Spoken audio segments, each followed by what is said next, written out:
স্মৃতির পিছু টানে সময়ের ব্যবধানে যে সাক্ষাৎগুলো একসময় নিভে যায়, পুরনো চিঠির খামে পিছু ফেলা ডাক নামে, জমে থাকা যে প্রেমে উক্কি মারা ব্যর্থ প্রয়াসে ঝিমিয়ে যায়, তারই অব্যক্ত অকুলতায় ডায়েরির ভাঁজে ফুটে ওঠা হারানো স্মৃতির নামই অতীত প্রেম।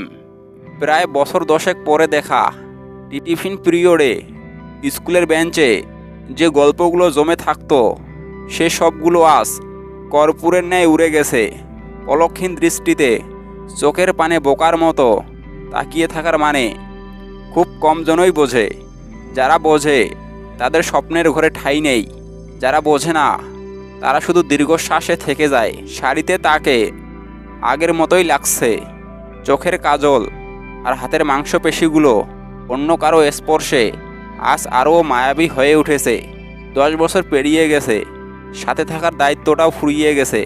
যখন ছিল তখন নীরবতায় মেঘ জমেছিল, সেই মেঘ আজ আর নেই। তবে বৃষ্টি আজও ঝরে, সে ঝরুক না। আমি দেখেছি বৃষ্টির মাঝে সূর্যকে হাসতে, আমি দেখেছি মেঘের আড়ালে সুন্দর চাঁদটাকে লুকিয়ে থাকতে।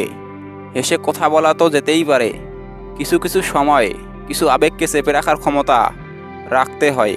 রাতের আধার যেন লুকিয়ে থাকা ঝিঝি পোকাদের তীব্র আর্তনাদে রাতটাকে আরও রোমাঞ্চময়ে ভরিয়ে তোলে।